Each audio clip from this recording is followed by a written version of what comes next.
On the 11th of March 2011, an earthquake occurred off the northeast coast of Honshu, Japan's main island.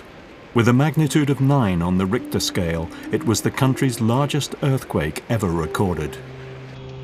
More than 380,000 houses were damaged. Homes collapsed in the flood.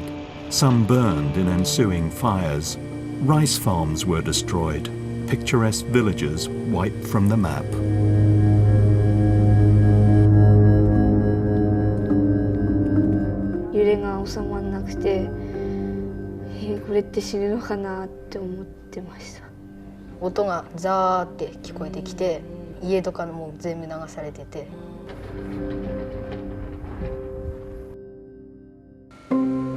That wasn't all. The nuclear power plant at Fukushima lost the power to cool its reactors. An accident turned into a crisis as radioactive material started to leak from the plant. The World Bank says total damage may amount to $235 billion US. Reconstruction is expected to take several years.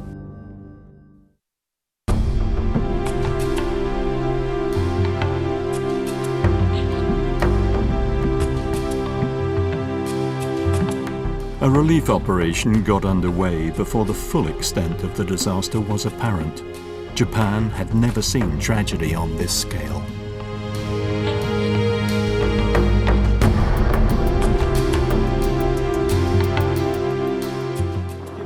Ishinamaki's Red Cross Hospital was the only hospital still functioning, and patients poured into there.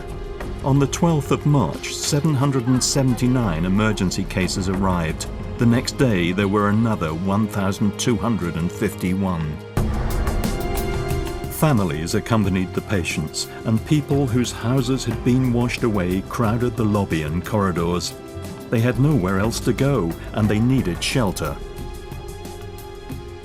Red Cross doctors and nurses from all over Japan rushed to provide support.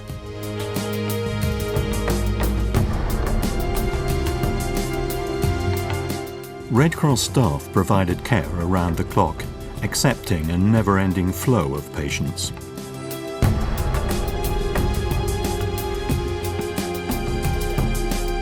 The crisis wasn't only in Ishinamaki. The whole region was short of medical care.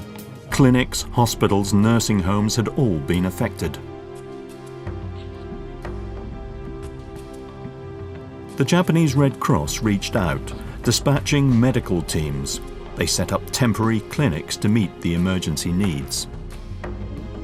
Often the patients are elderly and living on their own. Their families have moved on perhaps, and they have been left behind. Alone and unassisted, they can't get to a clinic or hospital.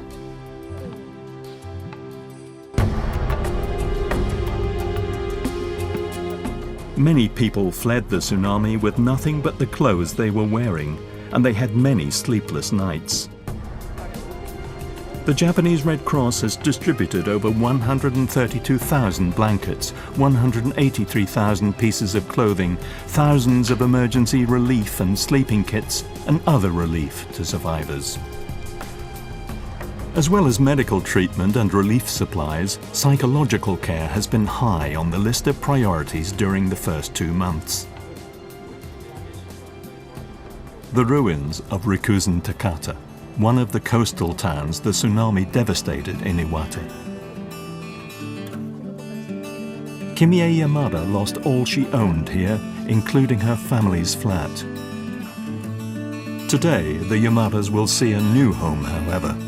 One of the first of thousands of temporary houses the Japanese government is building to ease pressure on evacuation centers and provide some semblance of normality. Rikuzen Takata saw the first 36 completed, and families started moving in within a month of the disaster. The Red Cross is providing a package of electrical appliances.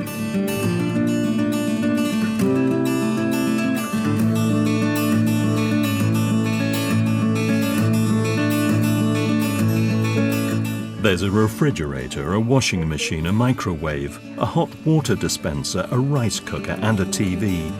Things to support a new start. With support from Red Cross and Red Crescent societies around the world, the Japanese Red Cross will provide them to at least 72,000 families.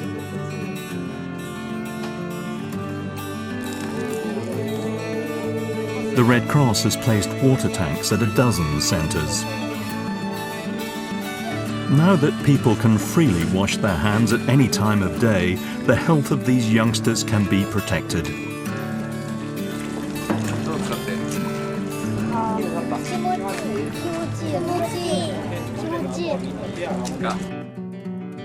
It wasn't all sorrow in the affected areas. There were also many smiling faces.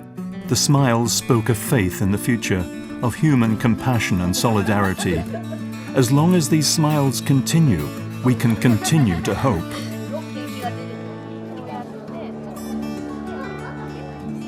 Of one thing you can be certain. The Japanese Red Cross will continue to stand by the survivors until the journey to recovery is completed.